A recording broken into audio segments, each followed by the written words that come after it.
벚꽃이 지는 밤, 오빠는 돌아오지 않았다. 벚꽃은 사람을 설레게 한다. 흩날리는 꽃잎 아래에서는 누구나 행복한 추억을 만든다.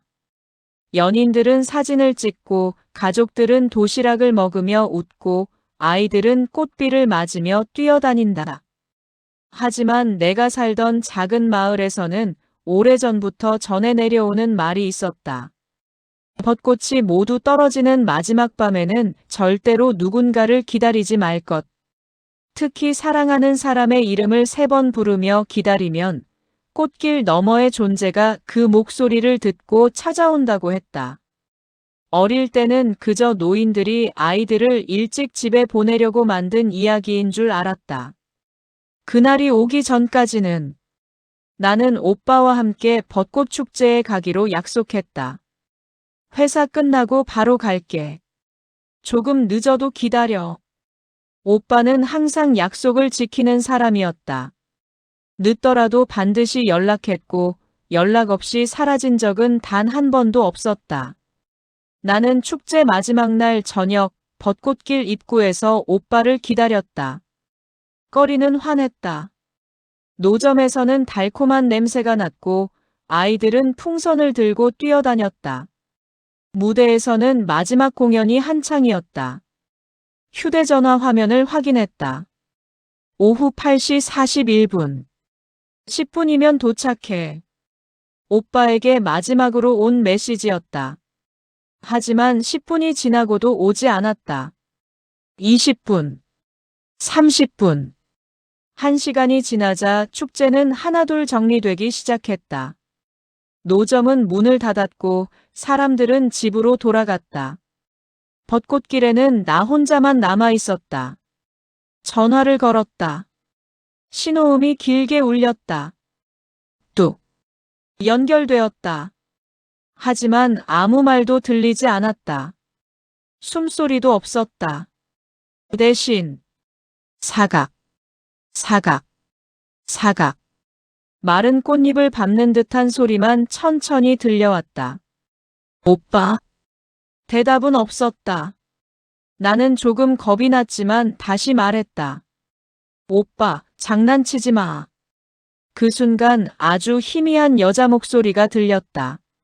한 번. 나는 깜짝 놀라 전화를 끊었다. 다시 걸었다. 이번에도 같은 소리. 사각, 사각. 그리고 2번. 심장이 미친 듯 뛰기 시작했다. 마을에서 들었던 금기가 머릿속을 스쳤다. 이름을 3번 부르지 마라. 하지만 불안했던 나는 결국 외쳤다. 오빠. 잠시 침묵. 그리고 아주 가까운 곳에서 들리는 듯한 속삭임.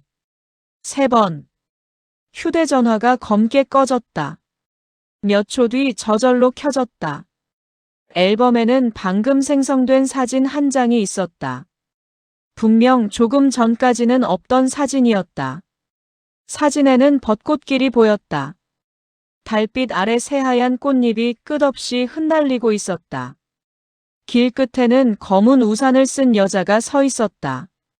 그리고 그녀 옆에는 고개를 숙인 남자. 남자의 운동화, 청바지, 회색 후드티. 모두 오빠가 입고 나간 옷이었다. 나는 정신없이 사진 속 장소를 찾아 뛰었다. 사진의 각도와 나무 모양을 따라가니 오래된 벚나무가 있는 길이 나타났다. 하지만 사람은 아무도 없었다. 대신 꽃잎이 이상할 정도로 한 곳에 쌓여 있었다. 마치 누군가 방금 전까지 그 자리에 서 있었던 것처럼. 그때였다. 등 뒤에서 작은 목소리가 들렸다. 오빠 찾으러 왔니? 순간 몸이 굳었다. 천천히 뒤를 돌아봤지만 아무도 없었다. 그러나 바닥에는 젖은 발자국이 하나씩 생겨나기 시작했다.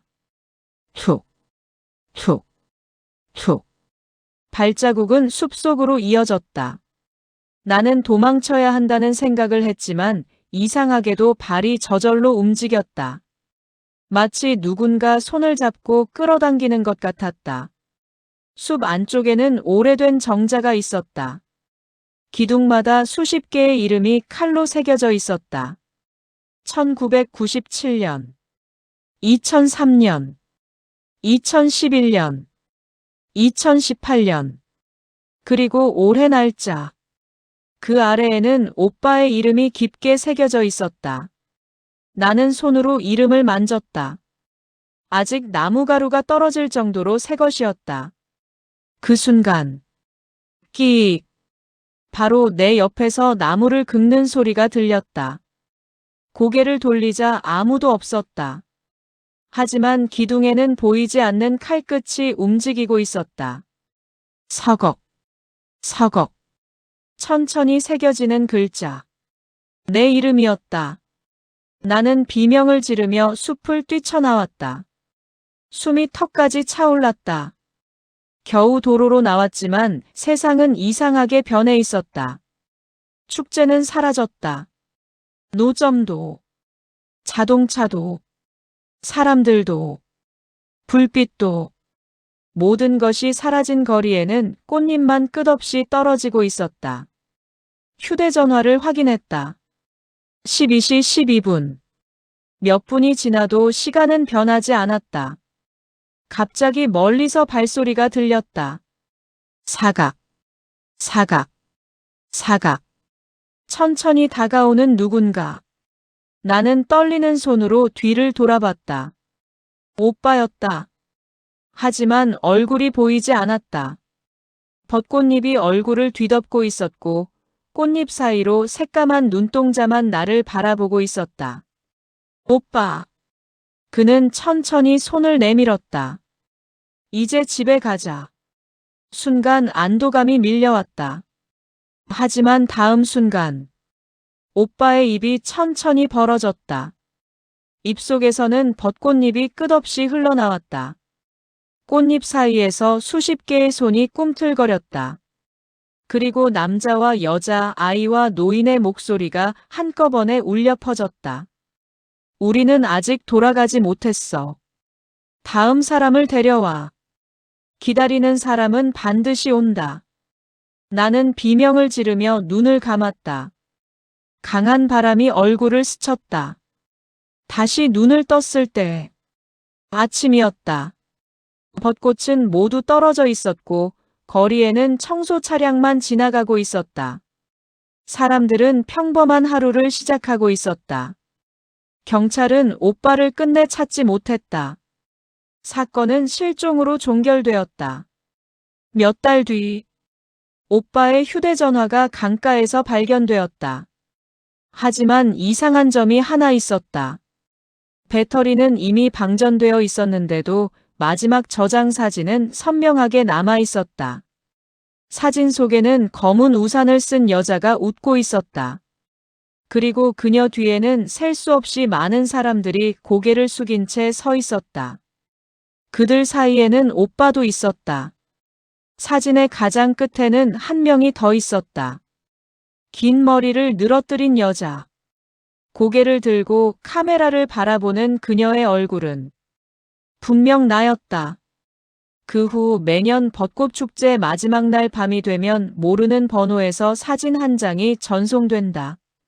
사진 속 나는 해마다 조금씩 검은 우산을 쓴 여자에게 가까워지고 있다. 올해 도착한 사진에서는 그녀가 내 바로 옆에 서 있었다. 그리고 사진 아래에는 언제나 같은 문장이 적혀 있다. 벚꽃이 모두 지는 밤, 기다리는 사람은 돌아오지 않는다. 대신 누군가가 그 자리를 대신하게 된다. 올해도 벚꽃이 지기 시작했다. 혹시 마지막 밤 모르는 번호에서 사진 한 장이 도착한다면 절대로 확대해서 보지 마라. 사진 가장 뒤편에서 당신의 이름을 부르는 사람이 서 있을지도 모르니까. 안녕하세요. 중국 조심하세요. 좋아요. 가짜 경찰 조심하세요. 구독 알림 주세요.